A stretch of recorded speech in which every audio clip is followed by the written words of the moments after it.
Hey everyone, welcome back to Gender Justice with Silver Linings. I'm Mariah Silver. We are joined today by a special guest, Nala.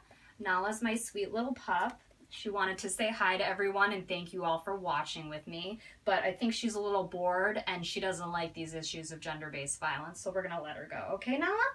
Okay, go ahead. Go on. Okay, out. Good girl.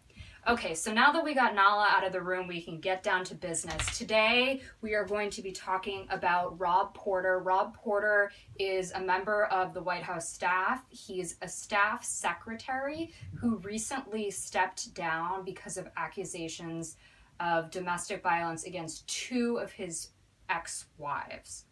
So, the way this case was handled was rather interesting, but before we jump into that, I wanted to highlight the broader issue that I wanted to kind of focus on today. And that's how under the Trump administration, we've seen a severe undermining of women's issues in general, but particularly issues of violence against women. And we've also seen that the White House through the campaign and into its administration, has really been surrounded by individuals who have actually engaged in a lot of these behaviors or have been accused of a lot of these behaviors.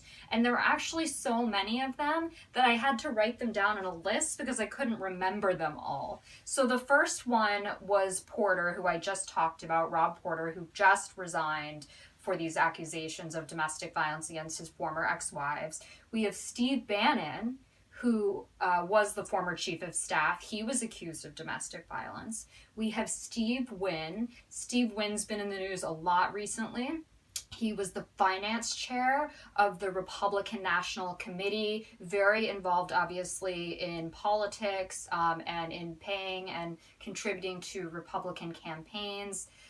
So he had to step down from Wynn Resorts, which functions with a lot of casinos. He has many, many, many casinos in Vegas and around the country. And he had to step down because of allegations of harassment and abuse that spanned decades with his employees. So he recently stepped down from his company and from his role with the RNC. The next is Andy Putzer. He was also accused of domestic violence. We have Corey Lewandowski, who was accused of assault and sexual battery.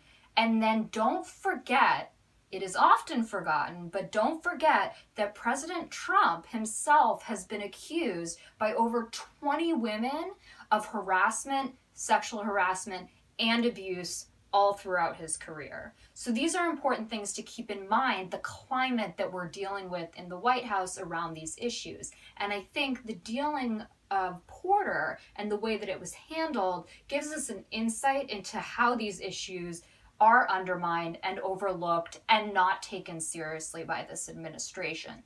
So in Porter's case, they actually knew, and by they, I mean Kelly, Chief of Staff Kelly, knew that Porter was going to have trouble with his background checks and that these instances of domestic violence were coming to the fore.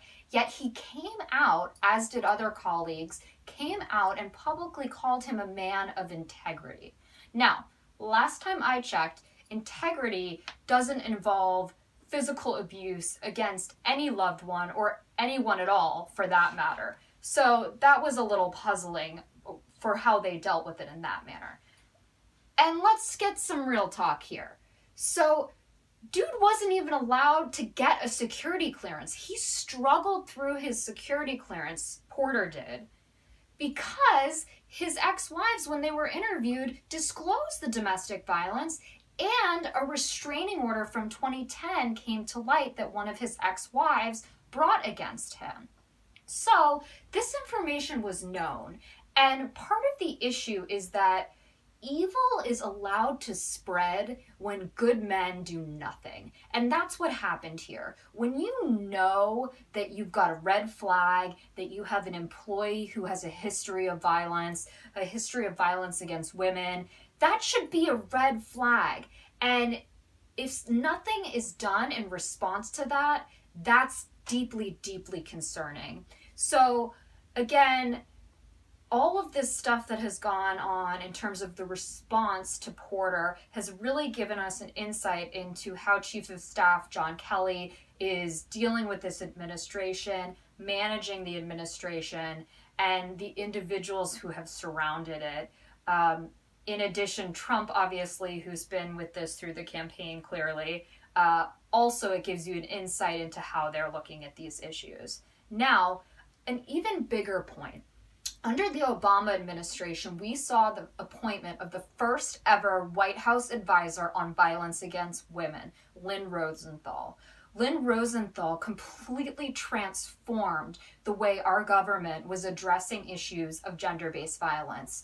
And that was from issues of campus sexual assault to actually making the government a model workplace in terms of its policies for addressing sexual harassment, domestic violence in the workplace. It's a true legacy, that position is.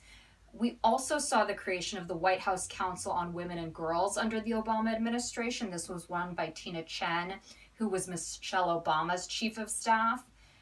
Where are we now?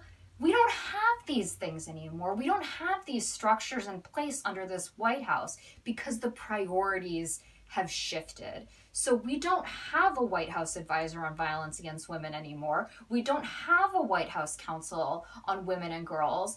And we don't really have anyone who we've seen to step up and be a champion for these issues. So the climate becomes deeply disturbing on many different levels. Now let's shift to a quick silver lining. One of the silver linings is Porter. Porter did step down. He did step down, which that is good that eventually we got there, however long it took. And I think that it's also important to highlight that we need to speak out about these issues more than ever. And why I say more than ever is because it's become clear that there are no advocates at the government level for addressing issues of violence against women and gender-based violence more broadly. There aren't those advocates there like there have been for the past 8 years.